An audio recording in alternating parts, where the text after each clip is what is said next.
Baik pemirsa Metro TV Lampung, kita akan melanjutkan kembali pembahasan tajuk Lampung Pas kali ini masih bersama dengan Bang Aan. Bang Aan, semenjak di Woro-Woro akan dilakukan PSBB di Jakarta dari 14 September lalu gitu ya. Ini pastinya juga sedikit banyak menyumbang angka peningkatan ya kasus Covid yang ada di Lampung. Apakah pihak dari Bakauheni ataupun jalur masuknya dari Jakarta ke Lampung sendiri itu tidak punya hak atau punya kewajiban atau kewenangan seperti apa, sehingga di Bakauheni tadi sempat dijelaskan hanya memberikan himbauan-himbauan saja, Bang Aan? Sebenarnya mereka itu punya kewenangan besar untuk itu kan gitu. Artinya mereka dari Merak pun, nah kalau yang datang itu memang ada kewenangan di Merak untuk menolak atau membolehkan gitu ya. Biasanya mereka dengan termogan, kalau di atas 39 mereka tidak boleh lewat kan gitu ya. Kalau tidak menggunakan masker mereka tidak boleh lewat gitu. Nah di Bakauheni ini karena kedatangan ya mereka terima-terima aja gitu. Hanya mereka menyosialisasikan itu. Tapi sebenarnya masih punya SDP untuk daya tekan bahwa penumpang yang tidak melanggar protokol kesehatan itu minimal dikembalikan atau mereka dikarantina. Ditunggu dulu beberapa saat apakah mereka menggunakan ini atau memang seperti razia Satgas yang tidak masker menyanyikan lagu perjuangan, apa mereka harus bersih-bersih kan gitu. Itu supaya masyarakat juga tahu bahwa ini penting gitu loh, menjaga protokol kesehatan ini penting gitu. Jangan sampai mereka penumpang itu enak saja lalu lalang tanpa memikirkan lagi karena merasa sudah normal, padahal ini new normal gitu. Nah, gitu. Oke, apakah dengan longgarnya seperti ini itu artinya ini yang ada kesalahan dari pihak penyeberangan seperti itu, Bang Aan? Nah itu lagi artinya memang ini titik tekannya sebenarnya ada di Pelabuhan Merak, ASDP Pelabuhan Merak ya. Di sini memang hanya mereka menerima kedatangan gitu ya. Tapi memang inilah akhirnya gugus tugas Lampung itu mereka berkoordinasi dengan ASDP, dengan Dinas Perhubungan. Mereka mau melapor ke Kementerian Perhubungan karena Kementerian Perhubungan yang punya SDP itu Kementerian Perhubungan ya. Nah, seperti apa caranya nanti itu nanti akan diputuskan di Kementerian Perhubungan. Apakah memang tidak boleh atau hanya barang saja atau perlakuannya seperti apa yang bisa menyeberang gitu. Oke. Nah, tapi kalau dari Satgas Covid sendiri gitu ya yang ada di Provinsi Lampung, seperti apa menyikapi hingga saat ini, Bang Aan, sejauh apa? Nah, ini kan Satgas ini kan mereka sudah menjalankan sedemikian rupa, menjalankan wewenang mereka sedemikian rupa sampai mereka juga sebenarnya geram di pintu-pintu masuk tol. Mereka meminta untuk para petugas yang merupakan BUMN harus menjalankan apa yang dilakukan oleh protokol-protokol kesehatan yang dilakukan oleh Satgas ini sendiri gitu. Apalagi Lampung sekarang sudah punya pergub ya, pergub tentang ABM,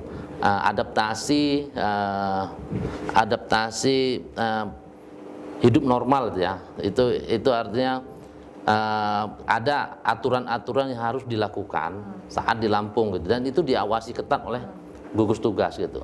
Seperti ya itu di mana-mana sekarang sudah ada kawasan harus wajib masker gitu ya. Sekarang kita ke pertokoan itu harus wajib masker. Tidak minimal artinya ada hukuman moral dari pengunjung lain kalau kita tidak menggunakan masker. Mereka melihat kita seperti takut segala macam. Itu kan secara psikologis kita pasti merasakan hal itu gitu ya. Nah, itulah yang sebenarnya harus didorong ke masyarakat yang mungkin baru datang ke Lampung atau di pinggiran yang bahwa ini nih Covid-nya sangat luar biasa gitu loh. Apalagi sekarang di Jakarta kabar terbaru Sekda Jakarta meninggal dunia karena Covid. Nah, itu kan. Sebelumnya kita wakil bupati Waikanan itu meninggal karena Covid. Artinya ya tidak memandang, pejabat pun meninggal dengan itu. Artinya kita bukannya memberikan perbedaan antara pejabat dan rakyat biasa ya. Tapi artinya gini, pejabat itu biasanya diperhatikan oleh beberapa stafnya untuk jaga kesehatan segala macam. Tetap kena. Iya, tetap kena. Apalagi kita yang rakyat biasa yang tidak ada yang selalu mengingatkan atau segala macam, mungkin keluarga yang, cuman keluarga kan kadang-kadang kita juga saat bekerja jauh dari keluarga kan gitu. Jadi paling tidak dari diri sendiri dulu ya Bang Ya, Aan ya. harus ada kesadaran dari diri sendiri gitu loh. Nah kemudian mungkin adalah dorongan dari gugus tugas untuk memberikan sanksi-sanksi gitu, penegakan hukum Oke, gitu ya. itu kan bagi pelanggar. Bagaimana dengan di pengelola penyeberangan sendiri ASDP ya? ya. Apakah ini kan bisa dibilang mereka tidak ketat kan? Ya. Untuk itu, Betul. apakah gugus tugas juga memberikan sanksi kepada mereka, Bang Aan? Nah itu sekarang itulah makanya karena antar instansi mereka tidak ada tidak ada hak untuk memberikan sanksi karena itu memang bukan di bawah mereka. Makanya kemarin jubir gugus tugas itu menyatakan bahwa gugus tugas Lampung dengan Dinas Perhubungan bersama ASDP sebagai pengelola penyeberangan itu mereka menghadap ke Kementerian Perhubungan yang mempunyai wewenang untuk menegur atau memberikan apa ke ASDP gitu. Tapi sekarang gugus tugas saya mencari jalan keluar bagaimana bagaimana protokol kesehatan atau tata kelola penyeberangan di masa pandemi ini gitu. Jadi akhirnya kita bisa terbebas dari hal itu gitu. Oke, mungkin memberikan saran juga kali ya apa yang Ya. harus dilakukan. Hukuman-hukuman untuk para penyeberang Ya. yang tidak mematuhi protokol kesehatan. Oke, Bang Aan.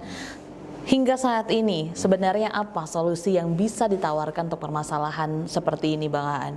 Ya sebenarnya sih dorongan-dorongan ke masyarakat untuk menjalankan protokol kesehatan ya. Protokol kesehatan itu misalnya dengan masyarakat bisa ya ada usulan dari masjid ke masjid pengajian, kemudian dari PKK gitu melalui jalur-jalur PKK untuk memberikan pengetahuan ke masyarakat tentang menjalankan protokol kesehatan.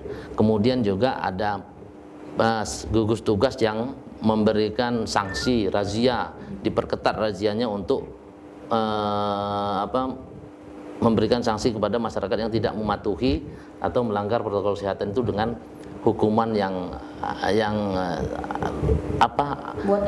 buat efek jerah lah gitu. Mereka malu secara moral karena dengan pidana sepertinya tidak mungkin akan bisa dijerat, itu terlalu berat untuk pidana. Di masa pandemi mereka harus menjalankan pidana atau memberikan denda gitu. Mungkin itu yang ini solusi yang bisa ditawarkan ke masyarakat gitu. Oke Bang Aan, nanti kita akan kembali untuk membahas trending topik apa saja yang ada di 3 platform Lampung Pos lainnya.